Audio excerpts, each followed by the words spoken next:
Good morning, everyone, and welcome back to Tushita, and welcome back to this event titled Introduction to Shamatha Practice. Maybe as Kabir has already mentioned, for today we have 4 sessions. The first session will go till about 11:15. We'll have a morning tea break for 30 minutes. And then 11:45 till about 1 o'clock, second session. And then from 1 to 2:30 we'll have lunch. 2:30 to 3:30 will be the third session, and again an afternoon tea break from 3:30 to 4, and the fourth session from 4 till 5. So planning on finishing at 5 o'clock today. And to really facilitate and help our particularly meditation practices today, we're going to be keeping this room in silence during the breaks, morning and afternoon break, and also at lunch break. So if you want to have a talk during the breaks, then please go outside the building, but to keep this in a sort of silent area here, and that will really help us in our practices today.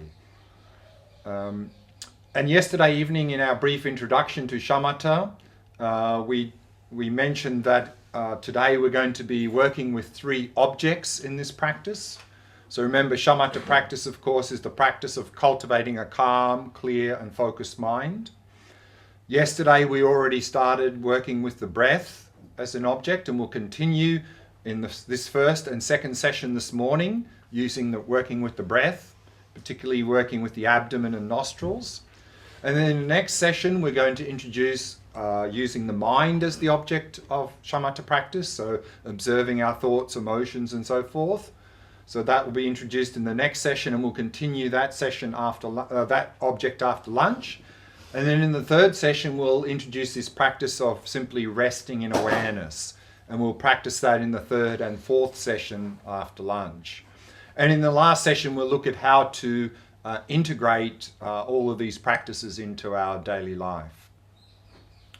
And as we mentioned yesterday evening, the basis of this practice, and in fact the basis of all meditation practices, is relaxation. That we really first need to emphasize cultivating a very relaxed body and mind, because without that, no meditation practice is going to go well. And I can't overemphasize this enough, this point, knowing from my own personal experience and talking to many people, that very often as a beginner, one of the main reasons we have a lot of difficulty in meditation is we're simply too tight, we're too tense, we're simply trying too hard. We really need to learn how to relax. And to really emphasize this point, I'd like to read a little bit again from this book I read from last night called Attention Revolution by Alan Wallace. It's an excellent book on the Shamatha practice. And on page 13 he says the following.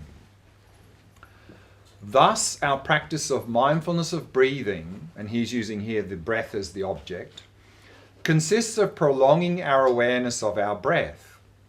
While this requires an alert mind, such concentration should not be tense, but rather balanced. When we discover that we've become distracted from the meditation object, it may feel natural to clamp down more forcefully, tightly concentrating the mind. You can see this in the facial expressions of people who try to concentrate in this way. Their lips become pursed, their eyebrows draw together, and their foreheads become furled with wrinkles. They're becoming concentrated, but like orange juice, most of the fluidity is being drained from their minds.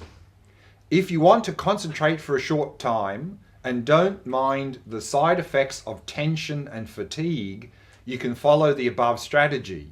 But if you want to follow the path of Shamatha, you'll need an alternative. I had to discover this fact through experience. During my first extended Shamatha retreat, I was filled with enthusiasm. I wanted to take full advantage of the rare opportunity that was before me, for I was meditating in India under the guidance of the Dalai Lama.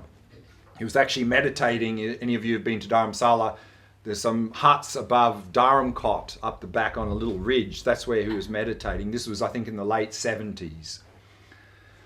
I had no financial worries and my material needs were easily met. All I had to do was put the instructions into practice. I threw myself into this training with all my might.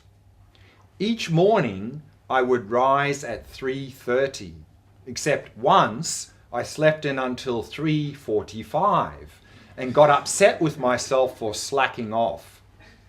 Enthusiastic I was, but so uptight. The Tibetan manuals on Shamatha meditation that I had studied over the years stated that the type of attention needed when one began such practice was, quote, highly focused. So I tried as hard as I could to keep my mind from wandering. Within a matter of a few weeks, devoting many hours each day to meditation, I could sustain my attention on my chosen object for up to half an hour. I was elated by making such fast progress. As the weeks went by, however, I found myself becoming more and more fatigued. I was draining myself both physically and mentally. My joy in the practice was diminishing accordingly, and I felt my attention was not developing any further. What was wrong? I was trying too hard. The cultivation of shamatha involves balancing the mind, and that includes balancing the effort exerted in practice with relaxation. I think this points to a cultural difference between traditional Tibetans living in the highlands of Tibet and modern people leading fast-paced lives, their senses constantly bombarded by telephones, email, the media, and noise. Years of such existence condition the nervous system and mind in ways that might have been considered torture in rural Tibet.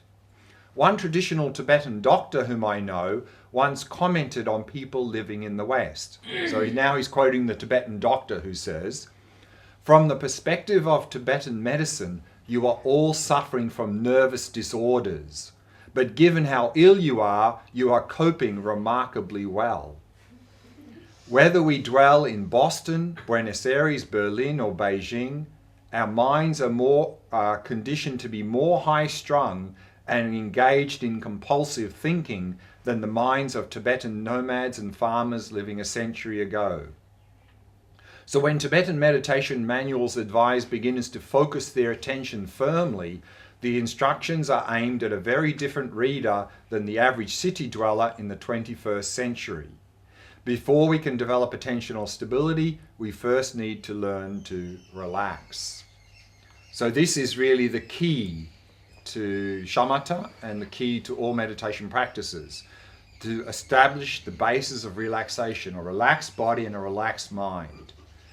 Because with a tense body and mind, there's no way we're going to develop any sustainable stability and clarity of attention. And we're going to get exhausted from meditating. And so that's what I like to do now, another 15-minute practice, emphasizing this basis in relaxation. So yesterday evening, of course, we were using that full body breath practice, just noticing sensations anywhere in the body connected with the breathing. Now we're going to do something slightly different, and that is we're going to simply notice the rhythm of our breath. Just noticing what the rhythm of the breath is doing. But of course the challenge here is without trying to control it. So let the breathing do whatever it wants. Just simply noticing if our breathing is fast or slow, deep or shallow, long or short, without trying to modify it in any way. And again, primarily emphasizing relaxation, particularly on each out-breath, releasing any tension in the body, releasing any thoughts in the mind. Just keep releasing, releasing, releasing. So let's do that practice now for 15 minutes.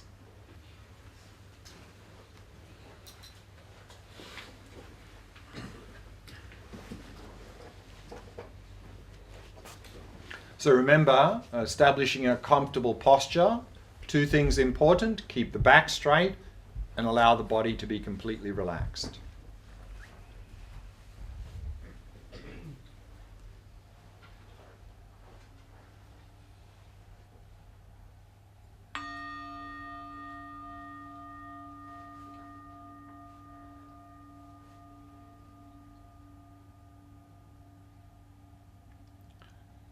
We begin by preparing the body. So setting the body into a state of relaxation, stillness, and vigilance.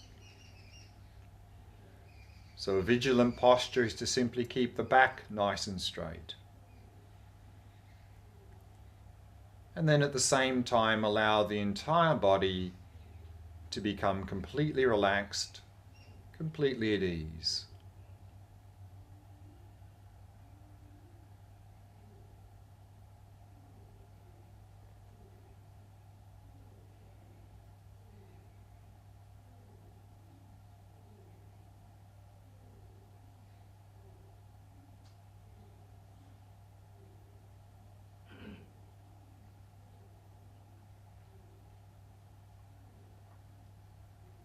And using the out-breath to relax and release any tightness or tension in any part of the body.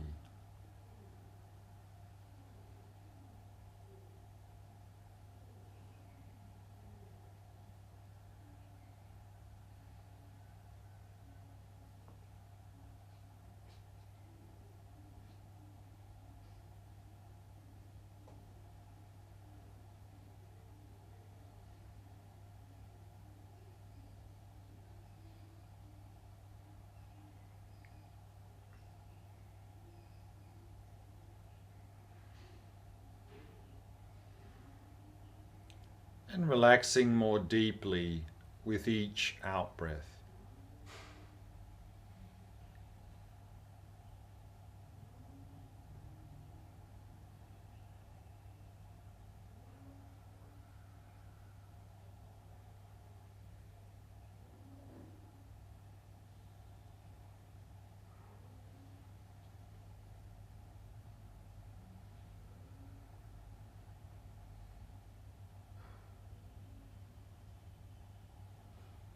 And bringing your awareness to the area of the face, and soften and relax all the muscles in the face. Mouth and jaw soft and relaxed. And all the muscles around the eyes soft and relaxed.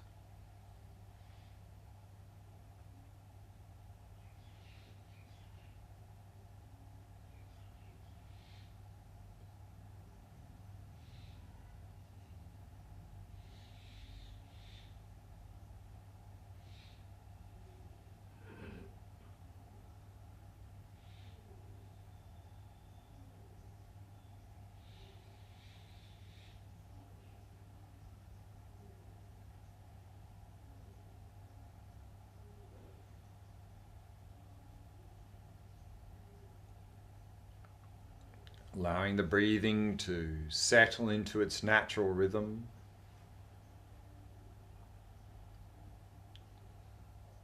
Not trying to control or regulate the breath in any way.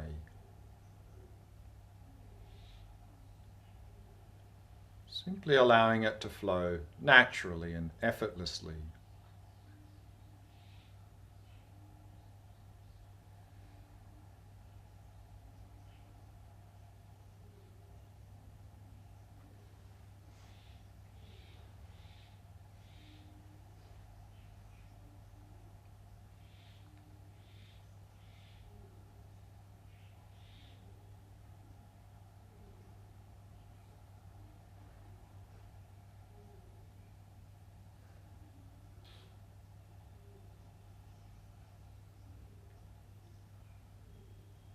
And with each out-breath, letting go of any thoughts that may have arisen, happily releasing them.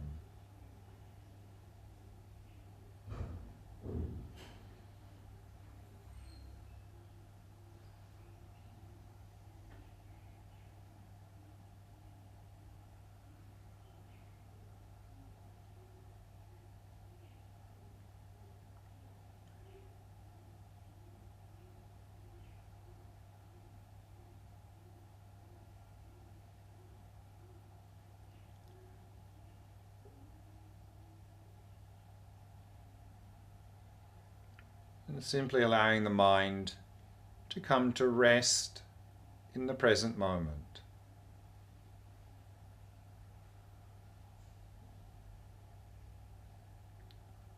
and simply becoming aware of the rhythm of the breath. Noticing if it's slow or fast, deep or shallow, long or short, without trying to modify it in any way. So simply noticing the rhythm of the breath.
And maintaining an ongoing flow of mindfulness of the rhythm of the breath.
And if you find that you've got distracted from the breath, remember the first thing to do is simply relax. Then release the distraction and very gently return to the rhythm of the breath. So relax, release and return. Each time you get distracted, simply keep coming back to the breath again and again, patiently and happily.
And using the out breath There's an opportunity to release any tightness or tension in the body.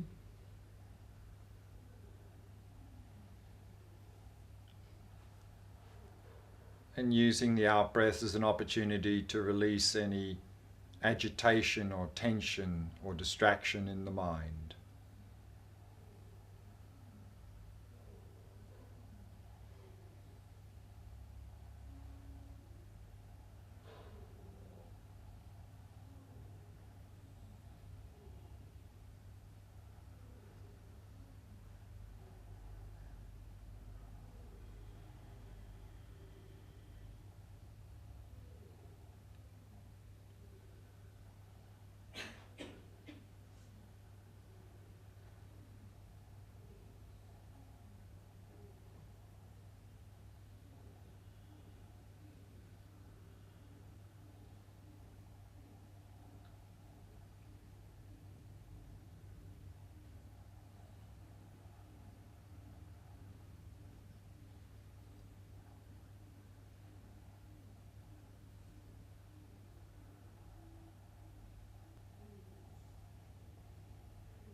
So we can bring the meditation to a close.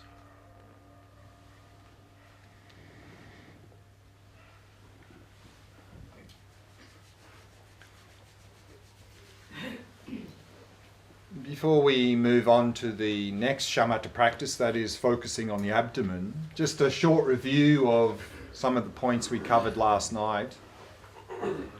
So remember, shamatha is a Sanskrit word which we can divide into two parts, shama and ta. Shama means calm, so a mind that is calm, not full of discursive thoughts.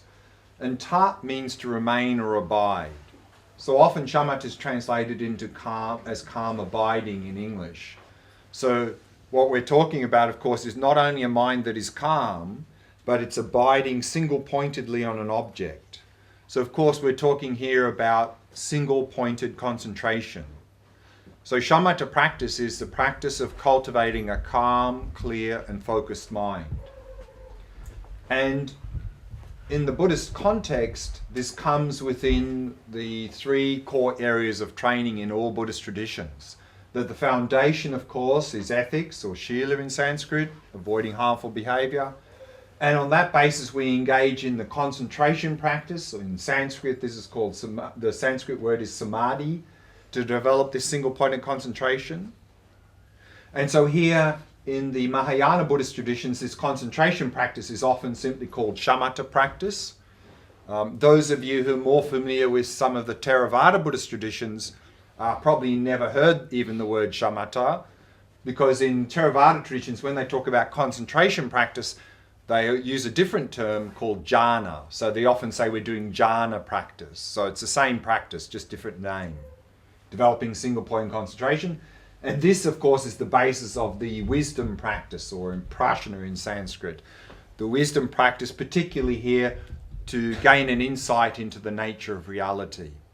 So what we can see here is that the shamatha practice is not only the basis of vipassana practice, of insight practice, but it's actually the basis of all other practices.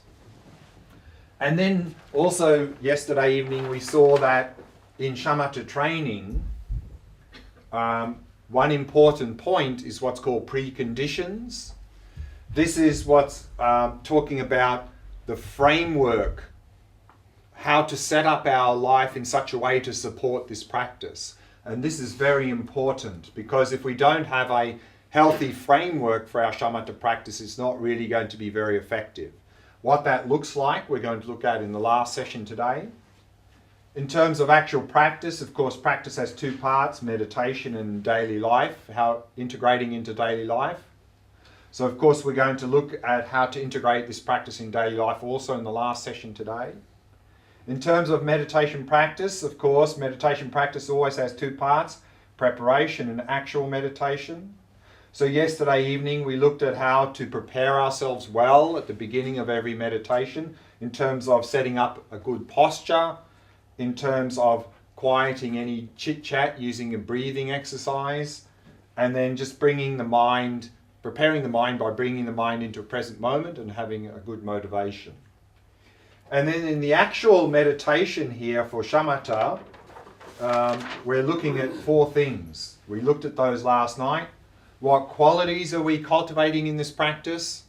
Of course, in the meditation text, normally you'll see two mentioned, stability and clarity. To have a stable mind, to help us overcome distraction, and to be able to focus very clearly on the object to overcome dullness. But we added a third quality yesterday, relaxation, that normally you won't see in the texts. And I think because historically people would tend to be very relaxed, so it didn't need to be emphasized.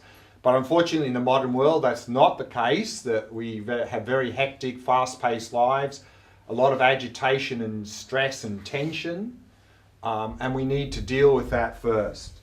That the first thing we need to do is to sink these deep roots of relaxation that can then support the trunk of stability and the branches and leaves of clarity, using that analogy of the tree.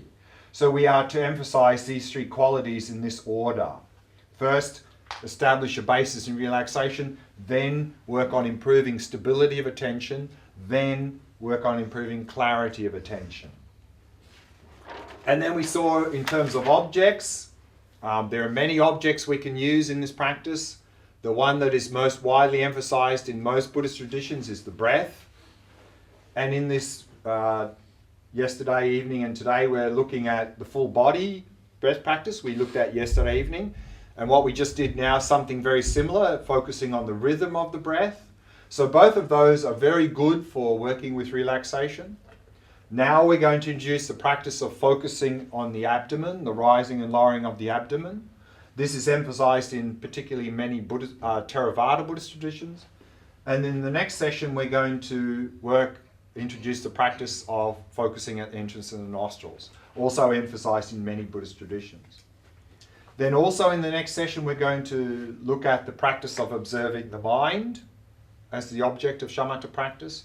Of course, here we're talking about observing our thoughts, emotions, and so forth. And then in the session after lunch, we'll be introducing the practice of resting in awareness, where here we're really turning awareness in upon itself and simply knowing that we're aware. Each one of these three practices objects is particularly suitable for us in the modern world, and that's why we're focusing on these three particular objects today. Of course, there are many other objects we can use. Sometimes it's said that we can use a mental image of a Buddha as an object. Sometimes even to begin the practice, we can even use it like a visual object to begin the practice. But I think each one of these has potentially enormous benefits for us in the modern world. That's why we're focusing on these three particular objects. And then, of course, the tools we use in the practice, the main tool, the primary tool, of course, is mindfulness, which is a translation of the Sanskrit term smrti or the Pali term sati. And this word smrti or sati literally means memory, to remember. So mindfulness is simply remembering the object, our ability to hold the object, to not forget it, to not become distracted. But we need a second tool of introspection, which is quality control. Introspection is monitoring our mindfulness. How are we going? Are we still holding the object, or are we starting to become dull or distracted? So this is like quality control. So these are the two main tools we use in this practice. And then we saw that there can be 5 main faults in this practice and how to overcome these faults.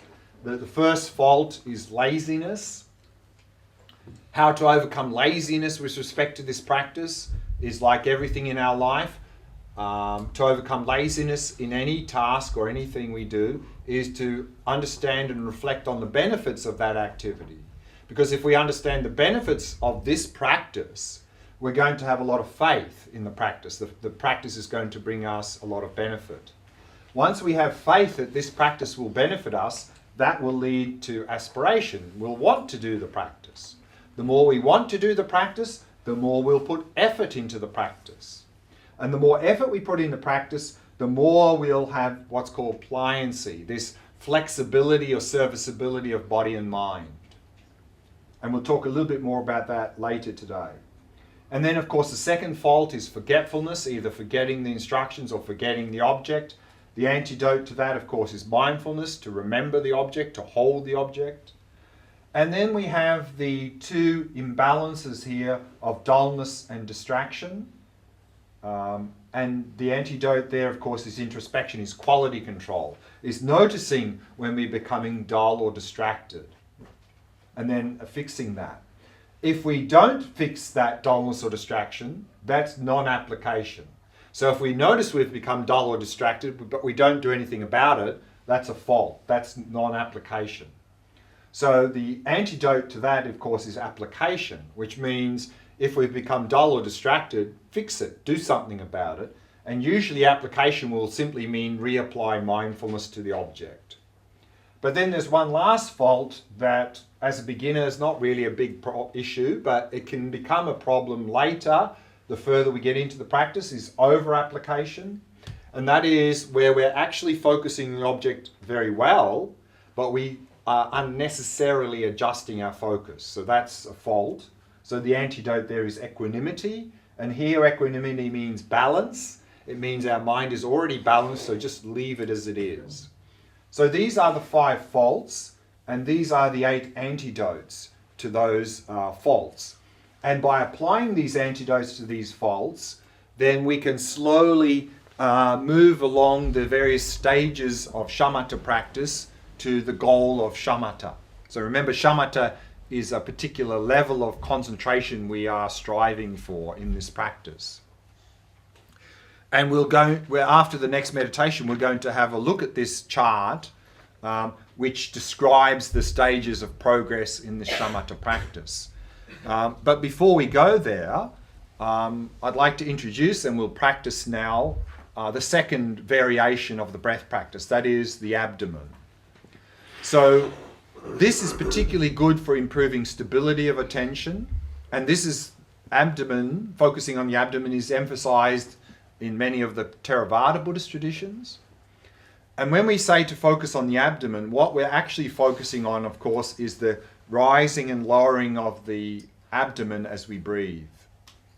So here, of course, the basis is relaxation. And I think this came up in a question yesterday, is that we are using what's called bare attention to focus. Bare attention means we are observing the object directly. So what we're observing here is the actual sensations of the rising and lowering of the abdomen. So what we're not doing is we're not visualizing the abdomen, we're not imagining that, we're not imagining the air coming down and going up. So this is visualization. We're not doing that here. We're focusing on the actual sensations of the rising and lowering of the abdomen. And this is going to be very helpful for improving stability of attention. And one of the main imbalances in the beginning stage of this practice is distraction. That we focus on the object and within a few seconds we're completely gone, completely distracted in some thought or image or something. And of course, when we notice we're distracted, we relax, release, and return. Just keep coming back. But here, we're going to introduce a short-term strategy that you may find helpful in the initial stages of this practice if you find yourself distracted a lot. And that is counting the breath. So counting the breath, of course, is not part of the core practice. So it's not something that you would normally do. In fact, there's what's called a cost-benefit relationship with counting. Because we're counting the breath, we're adding something. So, but the benefit could be that by counting the breath, that's occupying the mind in something relating to the practice rather than a lot of distraction. So what we're going to do partway through this meditation is introduce some counting of the breath and see if it helps to stabilize your attention. Some people find it very helpful, some people don't find it helpful. If you find it helpful, you can bring it in temporarily to stabilize. But at some point, when we get deeper into the practice, we'll need to let go of counting altogether. Because otherwise, at some point, counting itself will become just another distraction. But in the initial phases, you may find it helpful to help stabilize attention. There are many ways of counting the breath. The one we're going to use in this practice is we're going to count at the end of the in-breath. So at the end of the in-breath, you mentally note 1, and then you focus on the sensations of the breath on the following out-breath and the following in-breath. At the end of the next in-breath, you mentally note 2, and we're going to count from 1 up to 10, and then we go back to 1. If at any time you lose the count, you simply go back to 1. So we're going to introduce the count partway through the meditation, and you see if it helps to stabilize your attention. So we're going to experiment with that. So that's what we're going to do now, another 15-minute practice focusing on the sensations of the breath in the area of the abdomen, the rising and lowering of the abdomen as we breathe. So let's do that practice now. So you mean like when we're focusing on the abdomen, right? So it's vision, that's 1, and then when it goes back, it's 2. No. So at the end of every in-breath. So at the end of the in-breath, we mentally note 1. Then we focus on the sensations of breath on the following out-breath, following in-breath. At the end of the next in-breath, mentally note 2. So it's only at the end of the in-breath. Some people count 1 on the in-breath, 2 on the out-breath, 3 on the in-breath, 4. That's a little more active. We're not doing that. We're just going to count at the end of every in-breath. My question is, are we developing awareness or are we developing single-pointed concentration? Because they are, to my mind, are two different things. So this practice is about developing single-pointed attention, and depending on how you use the word awareness, we need awareness to be able to develop single-pointed attention. Yeah, that is that. But And we use awareness in many things. We use awareness in compassion practice, in vipassana practice, in all practices. Here we're using awareness to develop single-pointed attention. Without awareness, we're completely lost. my point was something else, because I was thinking that eventually we are developing awareness. So in that case, suppose during my breathing meditation I get a pain somewhere. Right. Then do I drop the breath and No. look at the pain? No. Then you're not doing shamatha practice. Then you're doing vipassana practice. Because you're analyzing the pain to see what it's... Not where. analyzing, just awareness of pain. No. Where it goes. So in this practice, then what you don't want to do is start investigating anything. Then you've already moved to vipassana practice. So that's a different practice. So if you notice some pain, you let go and come back. Let go, come back. Pain, rather than let go the object and go to the pain. No, we don't want to go to the pain in this practice. Okay, so let's do that practice. So we'll do a 15-minute practice.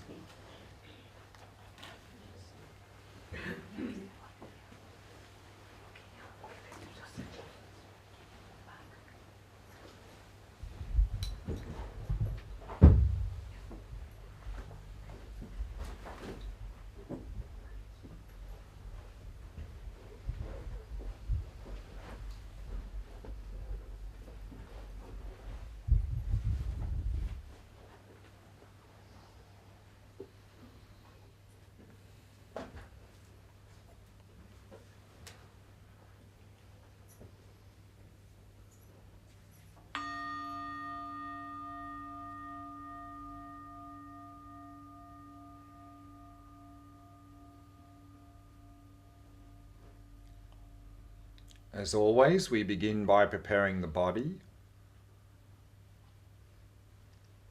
So keeping the back nice and straight.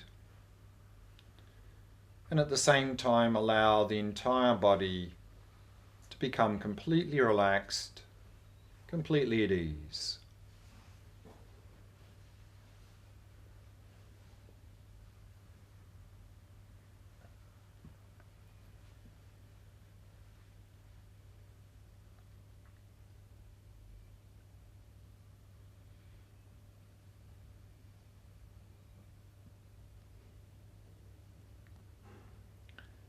Using the out-breath to relax and release any tightness or tension in any part of the body.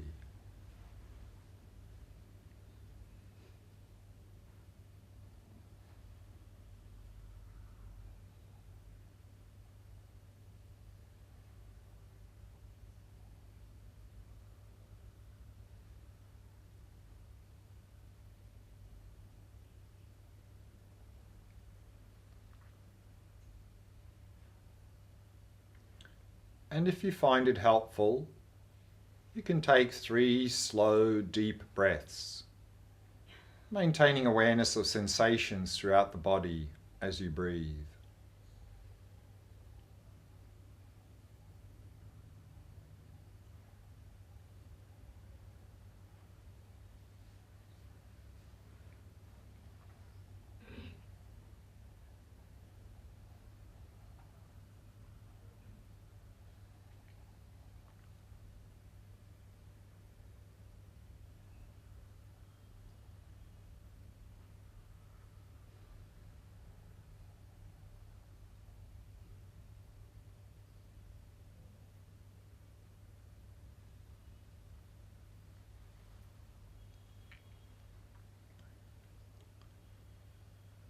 And allowing the breathing to settle into its natural rhythm.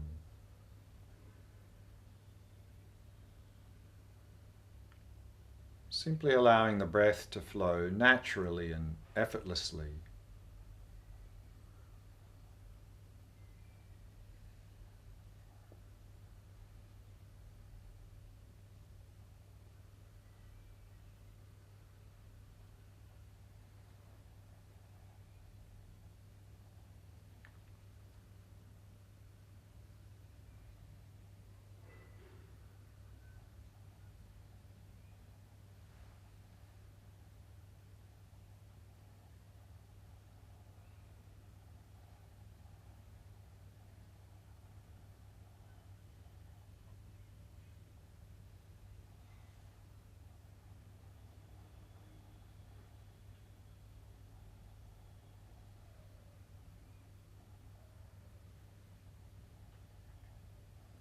And then preparing the mind.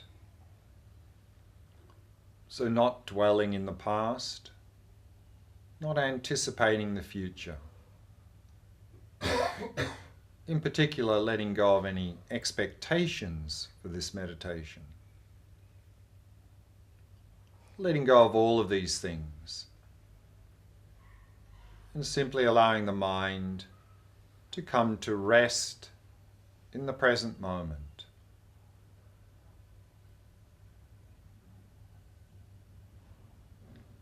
And simply becoming aware of the rhythm of your breath.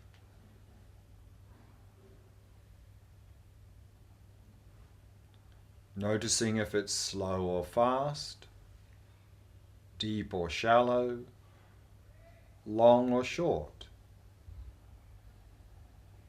without trying to modify it in any way. So simply noticing the rhythm of the breath.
now narrow your focus and focus on the sensations of the breath in the area of the abdomen.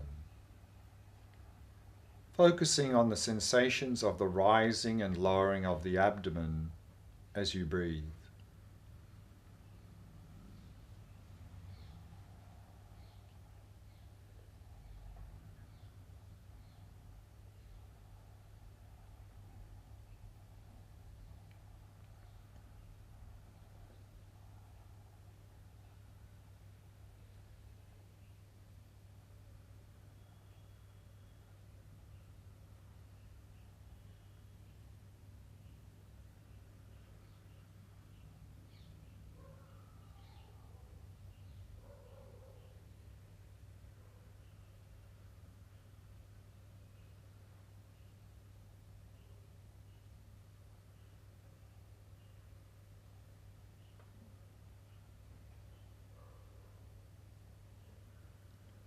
And maintaining that ongoing flow of mindfulness of the sensations of the breath throughout the entire cycle of each in and out breath.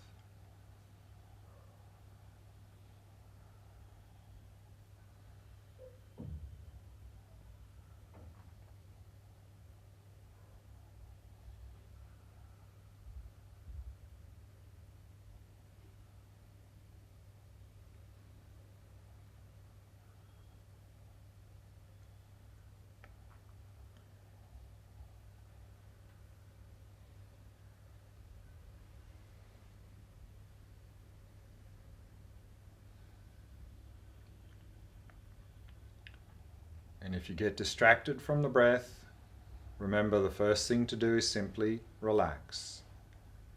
Then release the distraction and very gently return to the breath. So relax, release and return each time you notice you've become distracted.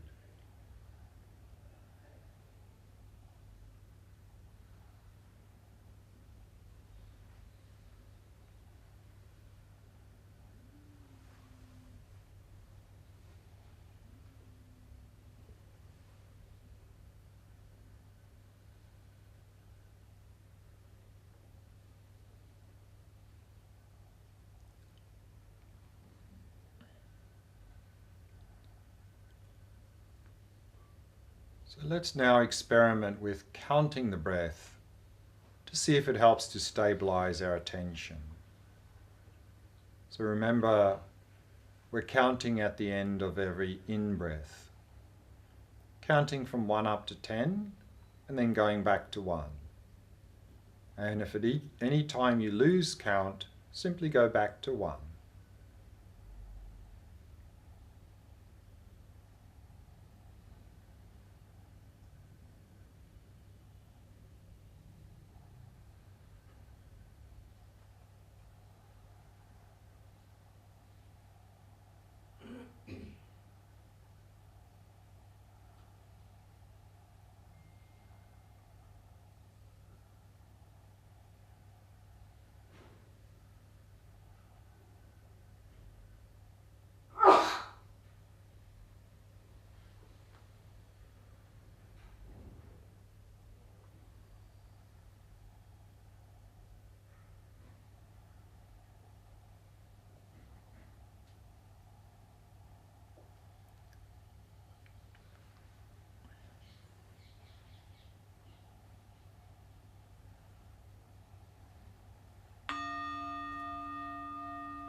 Any questions about that practice?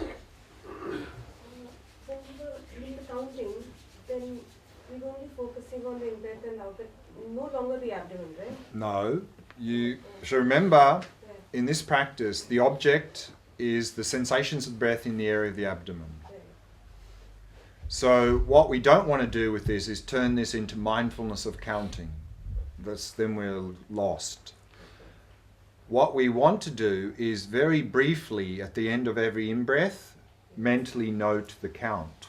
But then for the rest of the time, during the out breath and the following in breath, you're focusing here.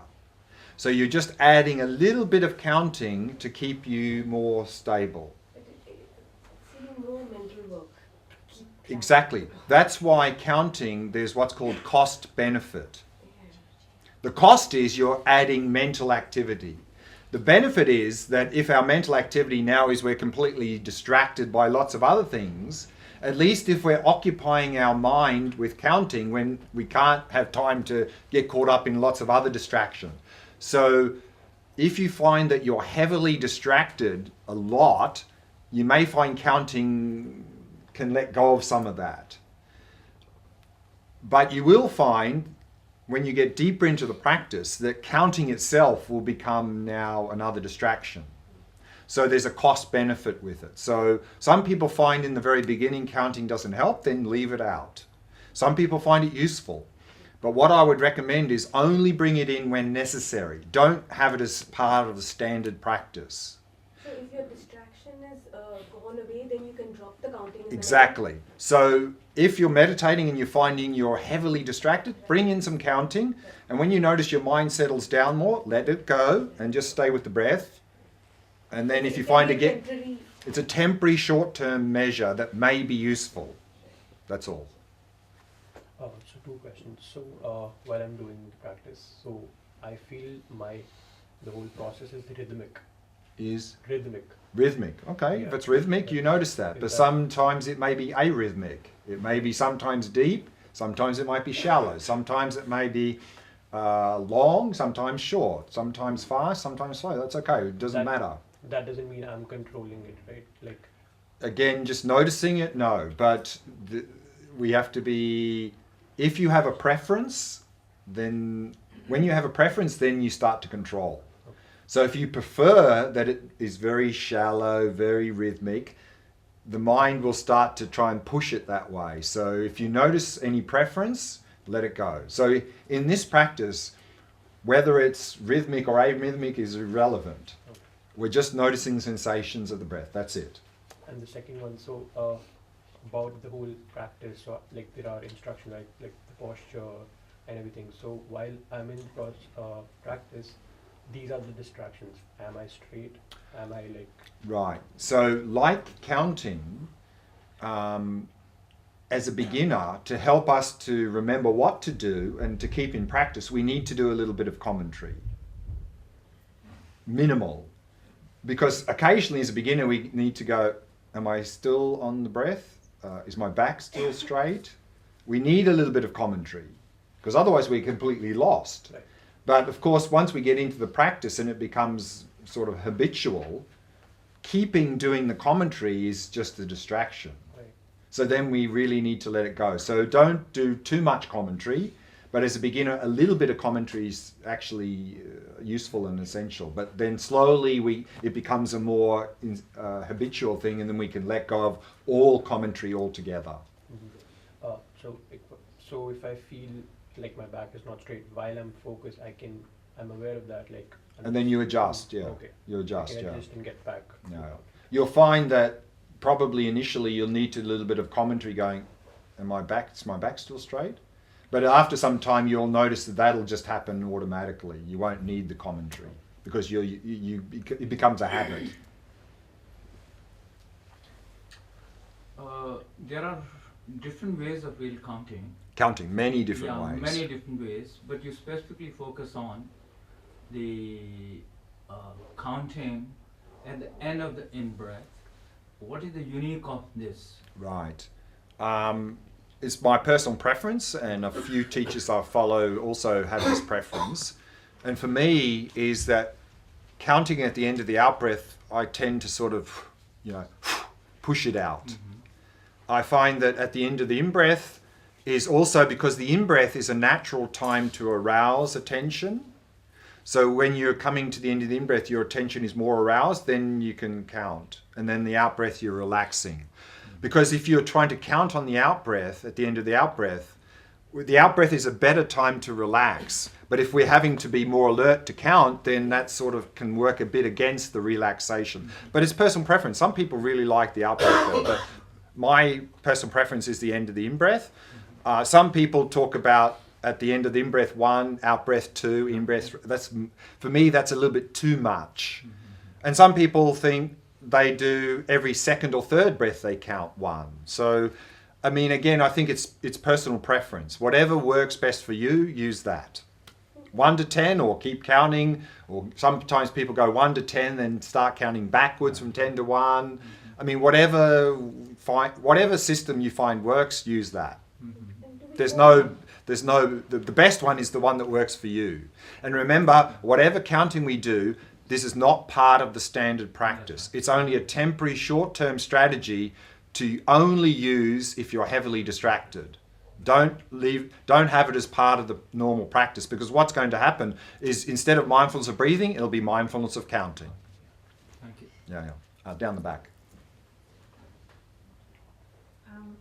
Feeling that when you take an in-breath and just before the out-breath, is there a fraction of a second? There's a gap, holding yeah. the breath? Yeah. There's a what? That is my holding.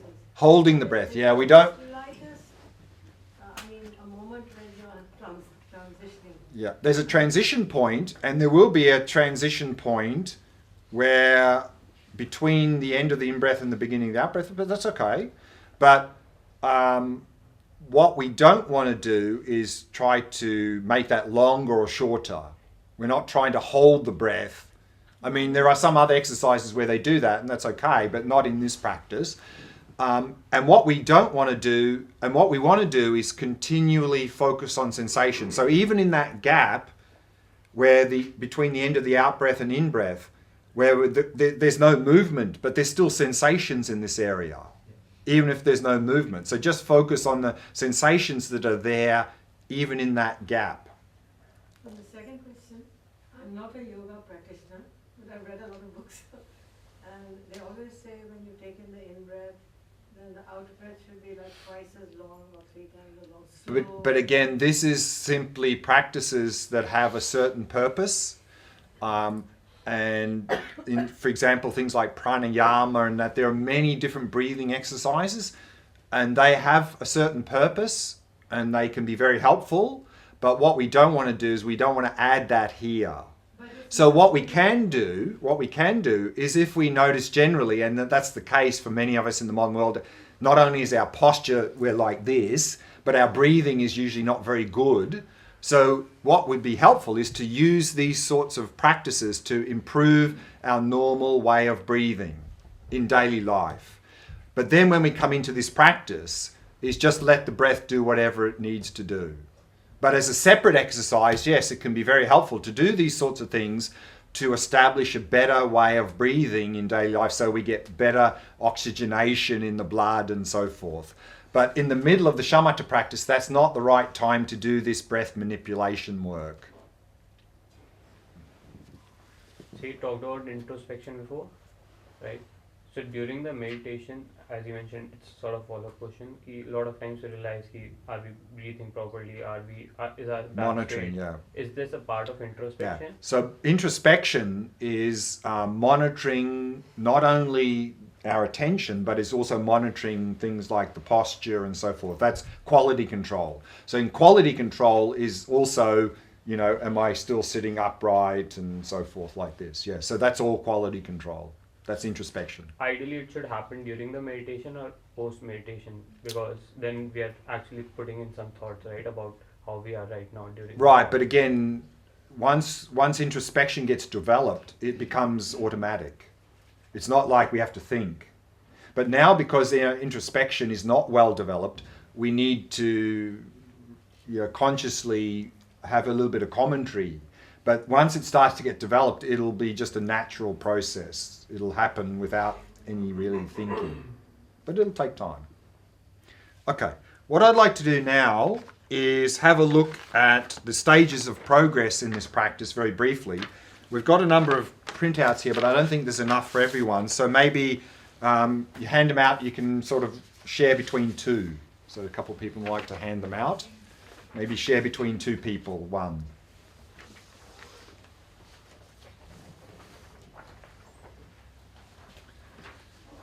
So this is the standard model that's often presented with this Shamatha practice. It's a 9-stage model. And I'll just read on the top of the second page where it says here, Shamatha is attained by progressing through the 9 stages, which are these 9 diagrams here, by relying on the 8 antidotes to abandon the 5 faults. So what we've seen here. And so we have the 5 faults and 8 antidotes listed again on the back here. But let's have a look at the actual diagram here, very briefly. So we have down the bottom here the meditator, and in the meditator's left hand is a rope. That is symbolizing mindfulness. And mindfulness, the symbolism here is we're tying our mind with a rope of mindfulness to the object. And in the right hand is a hook. That's introspection. That's to hook the mind back when we notice we've become dull or distracted. The elephant is the mind. The fact that it is black is symbolizing this dullness. Monkey is symbolizing discursive or conceptual thought in general. The fact that it's black is symbolizing excitement. Because the most common form of distraction is that we are pulled away by pleasant things, the so-called sense pleasures. And we see that in the middle of the diagram here. A little bit above that on the left you see a bowl of fruit, so that is symbolizing taste. To the right of that, a silk cloth, that is symbolizing touch or tactile.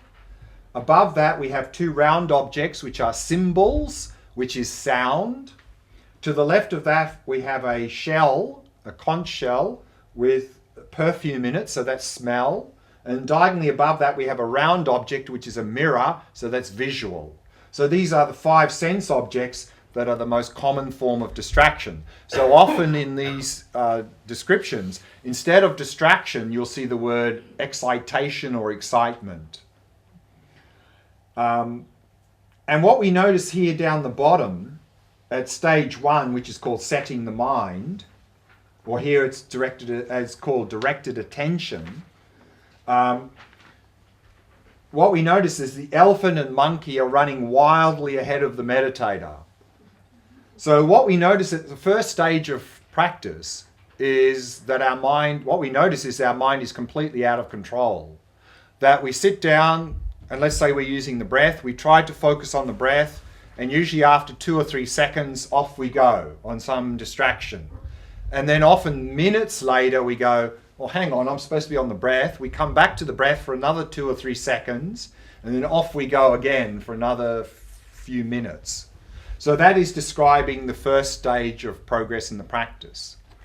And what often happens here, of course, is that when people sit down to meditate and focus on the breath, and this happens, then people go, I can't meditate. I just can't meditate.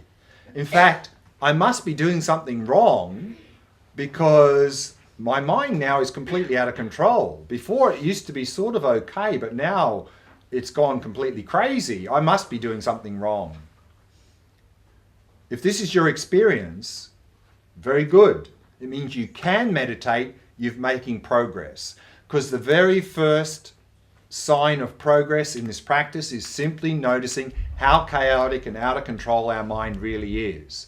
Because if we've never sat down to meditate, to focus on an object, we have this illusion that my mind is sort of okay. I get a bit dull and distracted, but focusing on the breath, that can't be too difficult, surely.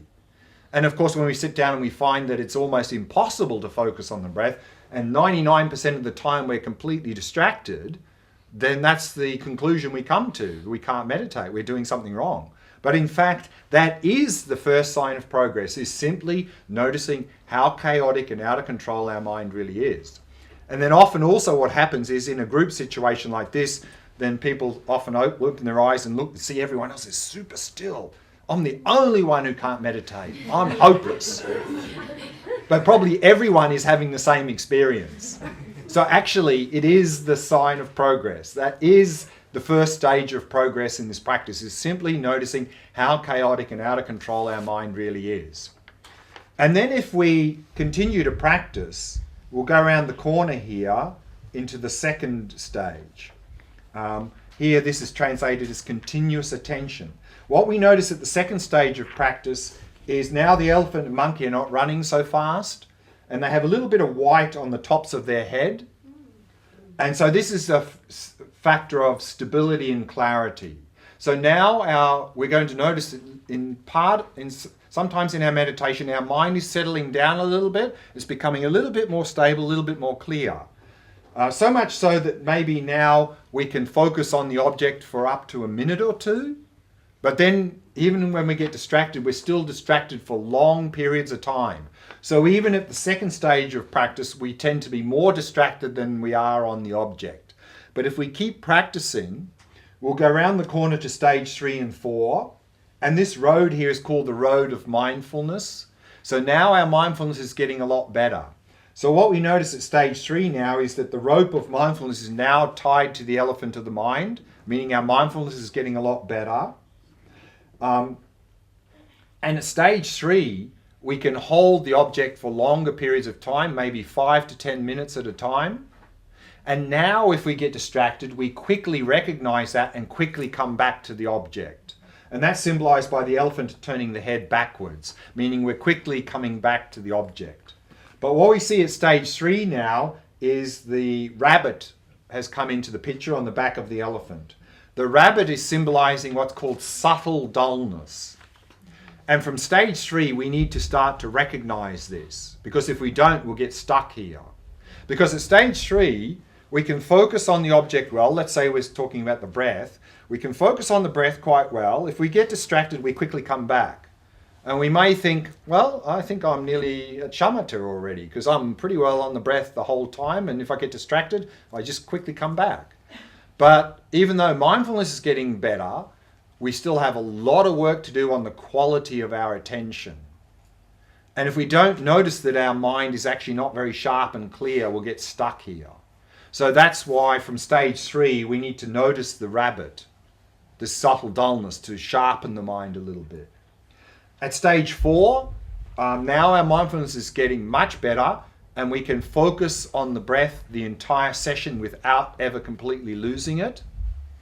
But still, we've got a lot of work to do on the quality of our attention.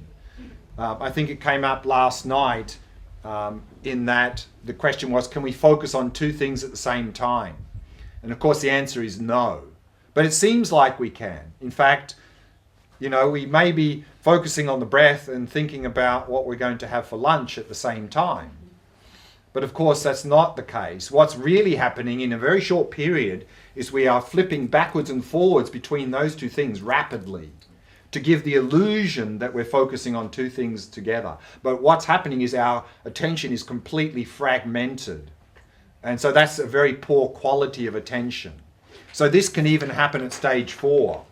Even at stage 4, we could be mainly focusing on what we're going to have for lunch, and a little bit in the corner of the mind we're still holding on to the breath. So that even can happen at stage 4. So what we're doing over these middling stages is we're improving the quality of our attention, less fragmentation. And that's what we see over stage 5 and 6 here, where we see now the hook of introspection is more prominent, meaning quality control now is fine-tuning in the middling stages our attention. Meaning if we're noticing that we're getting a little bit dull, we sharpen. If we notice we're getting a little bit agitated, we relax. So the analogy here is the analogy of a guitar string. If a guitar string is too tight or too loose, it doesn't play well. Likewise, if our mind is too tight or too loose, it doesn't focus well. So we're constantly fine-tuning our focus here in these middling stages. And what we notice here, that by stage 7, where now the rabbit has gone, we're saying goodbye to the monkey, and there's hardly any black left on the back of the elephant. So by stage 7 now, what we notice is that in our meditation, if any little hint of any subtle agitation or subtle dullness arises, we immediately dispel it. Immediately dispel it. In fact, at stage 8 now, we see that there's no black on the elephant. The monkey is completely gone. So all we need to do at stage 8 now is just have a little bit of effort to start the meditation, and then the meditation runs flawlessly without effort. In fact, if we look along the side of the path, right down at the bottom, we see the flame is very big. Flame is representing the amount of effort we need in terms of mindfulness and introspection. We need to put a lot of effort. But as they improve, the flame gets smaller and smaller, and by stage 8, 7 and 8, the flame is completely gone, meaning now our meditation practice becomes completely effortless. Because these mindfulness and introspection are highly developed. They just become spontaneous, and we can flawlessly meditate for long periods of time without any effort, without any hint of subtle agitation or dullness. One more point and then we'll take a break, and then I'll finish off the chart after the break. We see over the left side in the tree a monkey holding some fruit, and underneath it says 19 is the number. If we go on the back and have a read what number 19 says, it says, since virtuous thoughts are an interruption at the time of shamatha meditation, it is necessary to stop them. Other times it is not necessary. What you're going to find, particularly over these middling stages, as your mind calms down, your mind starts to become more quiet, more focused, more clear, what's happening is that's opening a space for creativity to emerge. And what you're going to find more and more in this practice is you're there focusing very well on the object, and then suddenly, whoosh, here comes some fantastic idea, or here comes an answer to a problem that you've been thinking about for months. It just suddenly is there. What this is saying is this is not the right time to entertain those thoughts. So if a great idea comes up in the middle of the meditation, simply go, great idea, I'll attend to that after the meditation, and go back to the practice. And if you're worried about forgetting it, you can even have a little notepad where you meditate, just jot down a few keywords and go back to the practice, because otherwise these great ideas are going to just become another distraction. So that's what the monkey in the tree is symbolizing. But now it's time for a morning tea break. There's a few more things to mention here, and I'll finish that after the break. So we'll take a break till 11:45, so we've got 25-minute break.